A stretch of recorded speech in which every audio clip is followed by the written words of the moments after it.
Disturbing reports have emerged from Obajana in Kogi State, where armed terrorists launched a brazen attack on the Dangote cement factory, one of Nigeria's most significant industrial landmarks. This attack targeted a police checkpoint stationed at the facility, resulting in tragic casualties and raising serious questions about security in the area.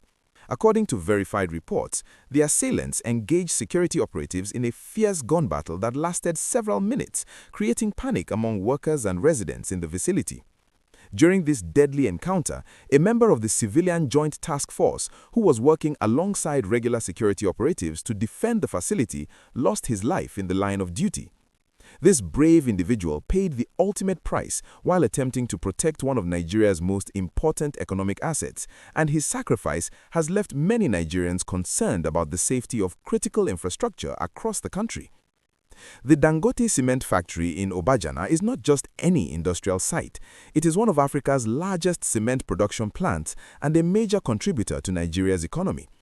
The facility employs thousands of workers and operates around the clock, making it a vital economic hub for Kogi State and the entire nation. The factory has been a pride for Nigeria, showcasing what African industrial capacity can achieve when properly invested in and managed. Workers at the facility come from various parts of Kogi State and neighboring regions, depending on the factory for their livelihoods and the economic stability it provides for their families. The fact that such a prominent location could become a target for terrorist elements highlights the growing audacity of these armed groups who seem determined to disrupt economic activities and instill fear in communities. Eyewitnesses described scenes of chaos as gunshots rang out, forcing workers to flee for safety, while security forces, including members of the Civilian Joint Task Force, engaged the attackers in what can only be described as a terrifying ordeal for everyone present.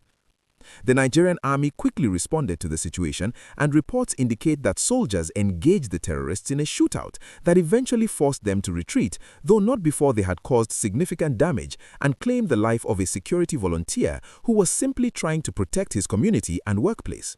This swift response from the military prevented what could have been an even more catastrophic situation, as the terrorists appeared to have come prepared for a prolonged engagement.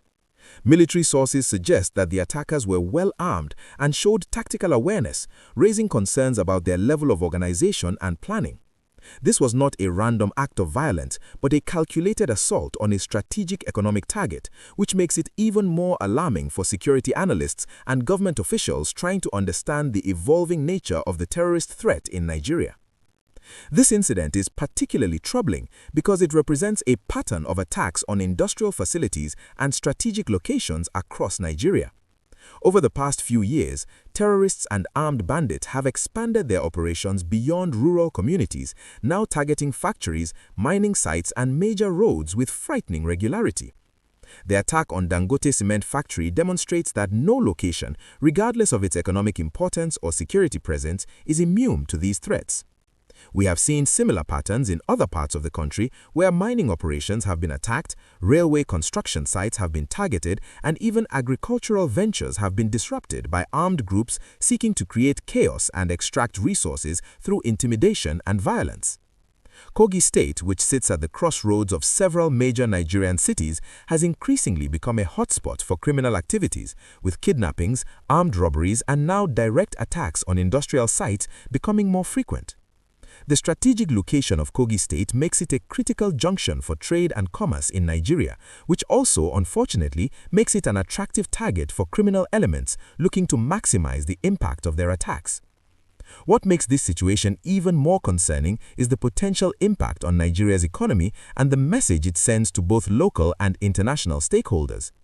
The Dangote cement factory is a symbol of industrial success in Africa, and any disruption to its operations affects not just the company but the entire supply chain that depends on it. Construction projects across Nigeria and neighboring countries rely on cement from this facility, and prolonged security challenges could force the company to consider relocating or scaling down operations, which would be devastating for employment and economic growth in the region.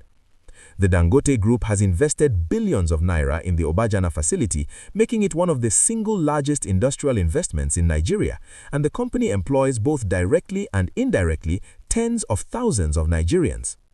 If security concerns force the company to reconsider its operations in the area, the economic consequences would be felt not just in Kogi State but across the entire nation.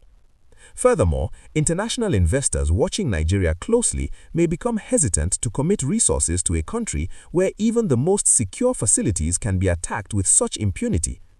Foreign direct investment, which Nigeria desperately needs to grow its economy and create jobs, is highly sensitive to security concerns, and incidents like this can have a chilling effect on investor confidence that takes years to rebuild.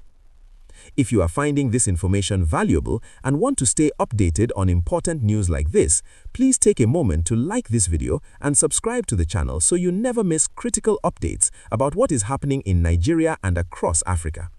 Your support helps us continue bringing you accurate and timely information that matters to your daily life and helps you understand the complex security and economic challenges facing our nation. The loss of the civilian joint task force in this attack also highlights the sacrifices ordinary Nigerians are making to supplement the efforts of formal security agencies. These volunteers, who receive minimal training and often no compensation, put their lives on the line daily to protect their communities from terrorist threats. The Civilian Joint Task Force was originally formed in the northeast to combat Boko Haram insurgency, and their model has since spread to other parts of Nigeria facing security challenges. These brave individuals are farmers, traders, artisans, and young people from various backgrounds who have decided to take up arms to defend their communities when they felt that conventional security forces were overwhelmed or unable to provide adequate protection. The fact that civilians have to organize themselves into defense groups speaks volumes about the security challenges facing the nation and the gaps that exist in our formal security apparatus. This brave individual who lost his life was not a trained soldier or police officer, yet he stood his ground when terrorists attacked, demonstrating the kind of courage and commitment that many Nigerians exhibit despite the overwhelming odds they face. His family now mourns his loss, and the community has lost a defender who was willing to sacrifice everything for the safety of others. What do you think should be done to prevent attacks like this in the future? Do you believe our security agencies are equipped to handle the growing threat of terrorism and banditry? Should more resources be allocated to protecting industrial facilities that are vital to our economy? Should companies like Dangote Group be required to invest more in private security, or is this fundamentally the responsibility of government? Share your thoughts in the comments below and let us know if you feel safe in your own community or workplace. Your perspective matters in this conversation about Nigeria's security challenges, and together we can demand the accountability and action our nation desperately needs. The more we engage in these conversations and hold our leaders accountable, the more pressure we create for meaningful change in how security is approached in Nigeria.